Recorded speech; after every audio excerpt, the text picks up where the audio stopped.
Friends, क्या आपने भी कभी सोचा है कि कोई देश अपने देश की गरीबी को मिटाने के लिए बहुत सारे नोट छापकर अपने देश की गरीबी क्यों नहीं मिटा लेता?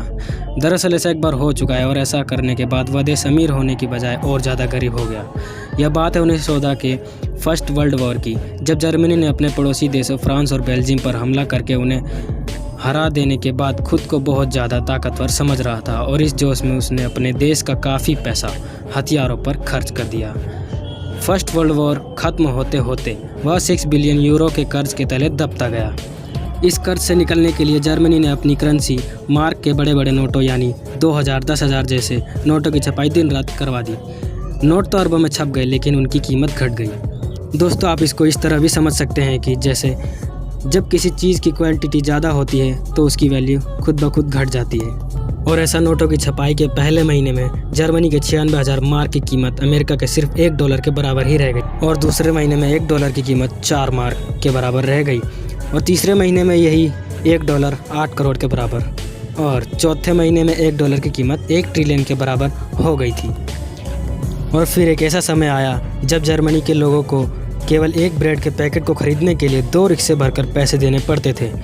इस देश में इतनी ज़्यादा गरीबी बढ़ गई थी कि लोग अपने गले में एक बोर्ड टांगकर उस पर willing to do any work लिखकर इस आस में घूमा करते थे कि कोई उन्हें काम दे दे।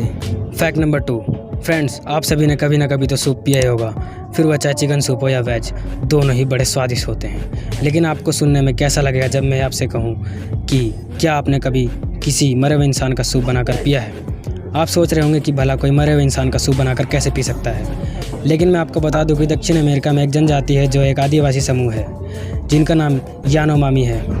इस जनजाति में अंतिम संस्कार करने की अजीबोगरीब परंपरा है। इस परंपरा को एंडोकैनिबलिज्म कहा जाता है। इस परंपरा का पालन करने के लिए इस जनजाति के लोग अपने परिवार के मरे हुए शख्स का मांस खाते हैं। एक मीडिया रिपोर्ट के मुताबिक इस जनजाति में यदि किसी शख्स की मौत हो जाती है तो उसके शव को पत्तों से ढक देते हैं और शरीर के बचे हुए भाग को आग से जलाने के बाद मिली राख का सूप बनाकर पीते हैं।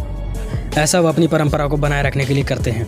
यानोमामी जनजाति, जिसे यानोमामो या यानोमामा भी कहा जाता है, लगभग 35,000 स्वदेशी लोगों का यह एक समूह है जो वेनेजुएला और ब्राज़ील की सीमा पर अमेजन वर्षा वन में लगभग 200 से 250 गाँवों में रहते हैं। आपके विचार से यह परंपरा कहाँ तक सही है? अपनी राय हमें कमेंट बॉक्स में ज़रूर दें और वीडियो अच्छी लग रही हो तो चैनल को सब्सक्राइब ज़रूर करें।